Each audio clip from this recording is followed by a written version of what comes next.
आवाज जनता की में आप सभी का स्वागत है। आज शिव सैनिक उद्धव बाळासाहेब ठाकरे गुट की ओर से नागपुर जिला कलेक्टर ऑफिस में नारे निर्देशन करके जिला अधिकारी को निवेदन दिया कि अनाधिकृत कत्तलखाना और गैर कानूनी परमिशन देकर गौ हत्या करने का आरोप लगाया गया। शहर प्रमुख नितिन तिवारी, जिला प्रमुख देवेंद्र गोडबोले, प्रीतम कापसे, इनके नेतृत्व में मोर्चा निकाला गया। इसमें बड़ी संख्या में शिव सैनिक उपस्थित थे।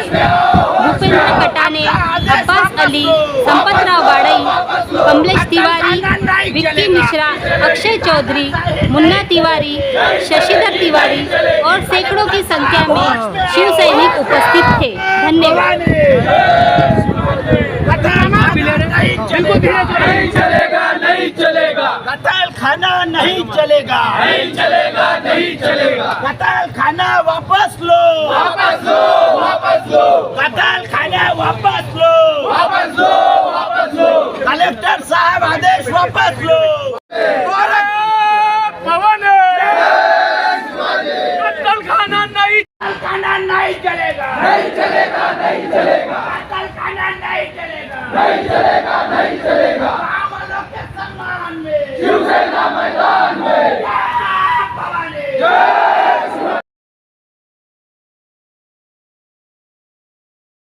झुडपी जंगलच्या असूनही गैरकानूनी प्रकारे तहसीलदारनं त्याच्यासाठी आक्षेपसाठी जाहीरनामा कलेक्टरच्या आदेशवर काढला। जेव्हा कलेक्टरला आपली चूक माहीत पडली ते 15 दिवसाची ती अवधी होती आक्षेपाची। त्याच्यामध्ये 43 पेक्षा जास्त ग्रामपंचायतींनी, सामाजिक संस्थांनी त्याच्यामध्ये आक्षेप नोंदवला। कलेक्टर साहेबांनी रातोरात सुट्टीच्या दिवशी 15 तारखेला 368 जेव्हा 193 ही जंगल झुडपीची असून ती देता येत नाही कत्तलखान्यासाठी NMRDAला, तर त्यांनी 464 368 नंबरचा भूमापन क्रमांक हा शनिवारी जेव्हा शनिवार सुट्टीचा दिवस होता, सिटी सर्वेची मोजणी करून गैरप्रकारे आजूबाजूच्या शेतकऱ्यांना मोजणीचे नोटीस न देता ती ॲक्वाजिशन NMRDAला केलं आणि NMRDAनं रविवारी ते ॲक्वाजिशन 7/12 अंकित आहे आणि दुसऱ्याच दिवशी त्याचा टेंडर काढण्यात आला।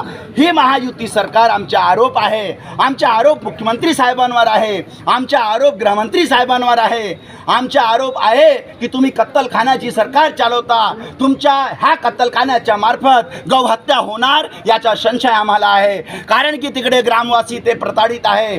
आणि म्हणून आज शिवसेना उद्धव बाळासाहेब ठाकरे, जिल्हा प्रमुख देवेंद्रजी गोडबोले आणि प्रीतम कापसे यांच्या नेतृत्वात आज आम्ही आंदोलन काढलेलं आहे। आणि आम्ही ह्या महायुती सरकारला शिकवू आणि कलेक्टर साहेब, तुम्ही जे गैरप्रकारचे हे वर्तणूक केली आहे कत्तलखान्यासाठी आणि सुट्टीच्या दिवशी ते लँड ॲक्विजिशन केलं आहे ते तत्काळ प्रभावी रद्द करा अशी आमची मागणी आहे।